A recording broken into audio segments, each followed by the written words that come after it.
أنا اسمي سمير، عمري 40 عاماً، متزوج منذ 10 سنوات من ابنة حماتي، التي ظننتها طوال حياتي نموذجاً للاحترام والتقدير. قصتي بدأت عندما قررت التقدم لابنتها، حيث كان أهلي رافضين بشدة هذه الخطوة. كانوا دائماً يقولون لي إن العائلة غير مناسبة، وإن الفتاة نشأت بدون والد، وإن والدتها تعيش وحدها منذ زمن بعيد. كل هذه التحذيرات كانت تصلني كالرصاص من كل اتجاه، لكن قلبي كان مصراً على خيار مختلف. كنت أقول لأهلي: أنا لن أتزوج العائلة، بل سأتزوج تلك الفتاة التي أشعر أنها ستصنع حياتي وتكون سنداً لي. تجاهلت نصائحهم، بل وقررت أن أتأكد بنفسي. ذهبت إلى منزلهم أكثر من مرة دون سابق إنذار لأرى حقيقتهم بعيني. في كل زيارة كنت أجد كل شيء منظماً، نظيفاً وهادئاً. حماتي كانت سيدة راقية في تعاملها، هادئة الطباع، حكيمة ومحبة لابنتها بشدة. كانت تعاملني كأنني ابنها وليس مجرد خاطب محتمل. أعجبني أسلوبها وطريقتها في إدارة المنزل، وازداد إعجابي بابنتها التي كانت متعلمة ومؤهلة، ووافقت دون تردد على طلبي بعدم العمل، حرصاً منها على استقرارنا. شعرت أنني وجدت ضالتي. حاولت مرة أخرى إقناع أهلي، لكن دون جدوى، باستثناء أخي الوحيد الذي وقف بجانبي.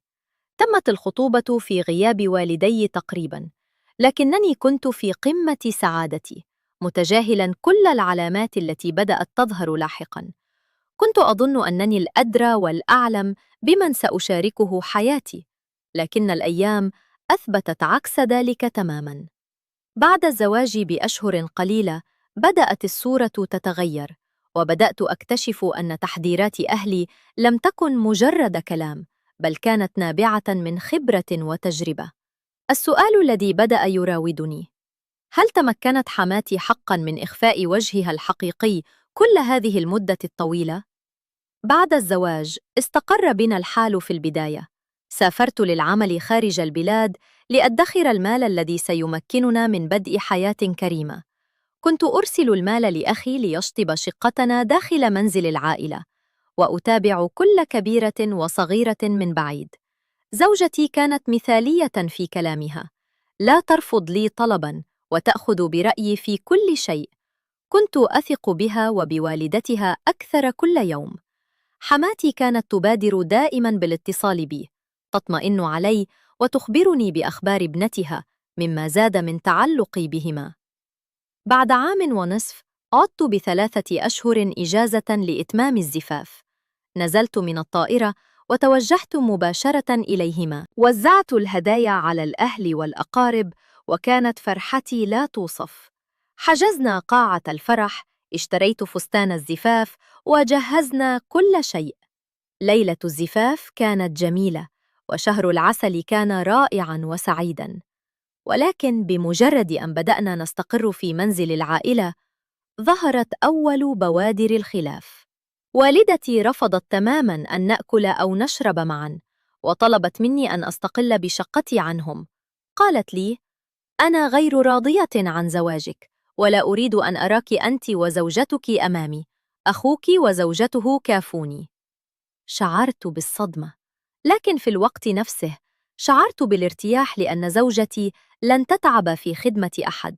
وافقت على الفور، وأصبحت أشتري احتياجات البيت كاملة مرة واحدة في الأسبوع. عشنا أسعد 3 أشهر، ثم حملت زوجتي، وكان لابد أن أسافر مرة أخرى لاستكمال العقد. وافقت أن تذهب زوجتي لتقيم عند والدتها أثناء سفري، لأنها كانت تعاني في أول حملها. مضت 1.5 سنة أخرى. عدت بعدها لأجد ولدي الجميل. فرحتي كانت لا توصف، لكن بدأت رحلة البحث عن مشروع استثماري يبقينا معاً. هنا بدأت حماتي تظهر بشكل أكبر في حياتي، وكشفت عن نواياها تدريجياً. فهل كان كل هذا الدعم مجرد تمهيد لطلب غير متوقع؟ عدت من سفري وأنا أمتلك مبلغاً محترماً من المال، أبحث عن مشروع يضمن لنا مستقبلاً مستقراً. حماتي التي كانت دائماً قريبة مني بدأت تلح علي باقتراح مشروع سوبر ماركت كبير بجوار منزلها. قالت: المكان هنا ريفي ومحروم من أي مشروع متكامل، الناس محتاجة كل حاجة والفرصة ذهبية. أعجبتني الفكرة، لكني كنت قلقاً من أن المبلغ الذي أملكه لا يكفي. هنا بدأت حماتي تظهر كرمها المفاجئ. عرضت أن تشاركني المال وأن تستغل غرفة كبيرة ملاصقة للمنزل على الطريق مباشرة لتكون المحل، بالإضافة إلى غرفة داخل البيت للمخزن، حتى أن قالت: أنا أعرف تجاراً كثر وسأدبر لك البضاعة بالدين.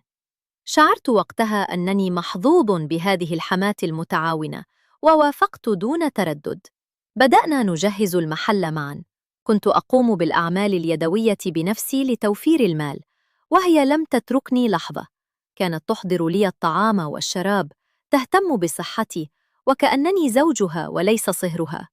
كنت أقول في نفسي: هذه حماة تقية تريد الخير لابنتها وزوج ابنتها. وبالفعل فتحنا المحل وبدأ الناس يتوافدون عليه. كنت أتعامل بحسن نية، أعطي الناس مهلة في السداد لأكسب ولاءهم. ونجح المشروع في الأشهر الثلاثة الأولى بشكل يفوق الخيال، لكن النجاح له ثمن. بدأت أقضي وقتاً أطول في المحل وأقل في البيت مع زوجتي وابني. كنت أذهب إلى المحل ظهراً ولا أعود إلا بعد منتصف الليل. كانت حماتي دائماً هناك، تفتح المحل باكراً، ترتبه وتعطر المكان. كنت أشعر بالراحة معها، بينما زوجتي كانت تشعر بالإهمال. بدأت المشاكل الزوجية تتصاعد، وكنت أهرب إلى المحل وحماتي التي تستمع لمشاكلي. فهل كانت هذه المشاكل حقيقية أم مدبرة؟ زوجتي بدأت تطلب مني أن أبقى معها أكثر، وكانت تقول: أنت لم تعد كما كنت، المحل أخذك منا. كنت أحاول إقناعها بأن كل هذا التعب من أجل مستقبلنا ومستقبل ابننا، لكنها كانت ترفض الفهم وتتهمني بالبرود. ذات يوم غضبت بشدة وقالت لي كلمات جارحة جعلتني أغادر المنزل غاضباً.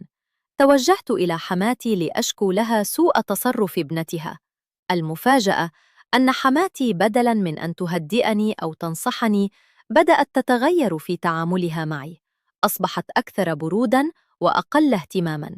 لم أكن أفهم السبب.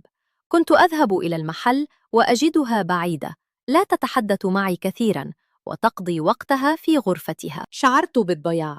حياتي الزوجية تهتز، وحماتي التي كانت سندي أصبحت متغيرة. ألححت عليها بالسؤال: مالك يا حماتي؟ تغيرتِ معي. كانت تتهرب، حتى أصررت. هنا بدأت الأمور تأخذ منحنى آخر. ذات يوم وأنا خارج لجلب بضاعة، اتصلت بي حماتي بصوت فيه توتر: تعال بسرعة، سيب اللي في إيدك وحالا، لازم تتكلم معاك في أمر خطير جدا. أسرعت إلى المنزل، قلبي يدق بسرعة، أتساءل ما الذي حدث؟ هل أصابت زوجتي مكروه؟ هل حدث شيء لابني؟ دخلت المنزل فوجدتها واقفة تنتظرني، لكنها لم تكن تبدو خائفة، بل كانت تبدو مختلفة، مرتدية ملابس أنيقة، وعطرها يفوح في المكان. هنا كانت الصدمة الحقيقية. ماذا تريد حماتي أن تقوله لي بهذه العجلة وهذا الإلحاح؟ دخلت المنزل وأغلقت حماتي الباب خلفي. نظرت إلي بعينين مختلفتين تماماً عن كل ما رأيته منها طوال السنوات الماضية. قالت لي بصراحة قاسية: خلاص يا سمير، كفاية تمثيل. انت عارف أنا عايزة منك إيه، وكل حاجة لازم تحصل النهاردة. تجمد الدم في عروقي. قلت: والله مش فاهم، أنا خايف على زوجتي وابني، إيه اللي حصل؟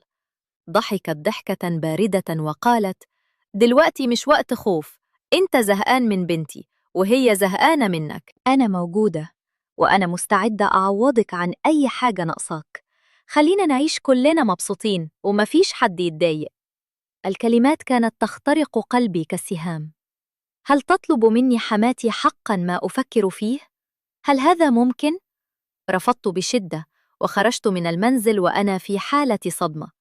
لم أكن أتخيل في أسوأ كوابيسي أن الست التي احترمتها وأحببتها كأم يمكن أن تصل إلى هذا الحد. طلقتها لتكون سنداً لي في مشكلتي مع زوجتي، فإذا بها تكشف عن وجهها القبيح. هنا تذكرت كلام أهلي وتحذيراتهم: العائلة دي مش كويسة، حتندم. يا ليتني سمعتهم. بدأت أركز معها بعد هذا الموقف، بل وتتبعت تحركاتها. اكتشفت أنها تذهب إلى أماكن مشبوهة وتلتقي بأناس لا يعرفهم أحد. شعرت أنني وقعت في فخ محكم. المشروع الذي بدأناه معاً أصبح قيداً علي، وزوجتي التي لا تعرف شيئاً ستعتبرني مجنوناً لو أخبرتها. فكيف يمكنني أن أخرج من هذه الورطة دون أن أخسر كل شيء؟ الآن أنا عالق بين نارين. حماتي تكشفت حقيقتها القبيحة، لكنها شريكتي في المشروع وتعرف كل تفاصيل حياتي. زوجتي تعاني من إهمالي وتتهمني بأن المحل أهم من العائلة، ولا يمكنني أن أخبرها بما حدث لأنها لن تصدقني أبداً. أمي تفعل هذا؟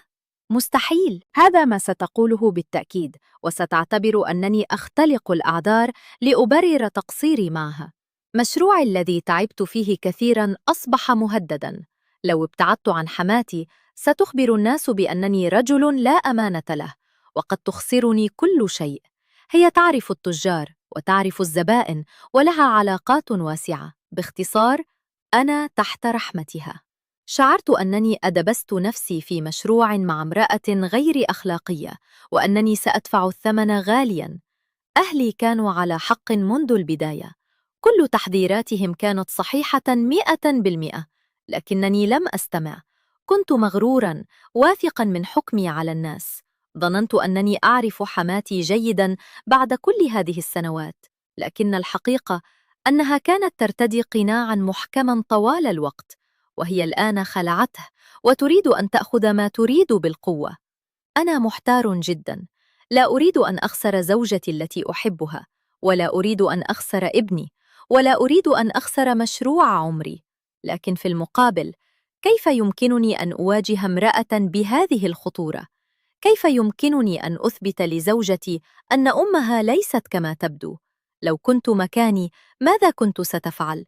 هل تواجه حماتك مباشرة وتخاطر بكل شيء؟ أم تلعب بذكاء وتخطط لخروج آمن؟ أنا بانتظار نصيحتك.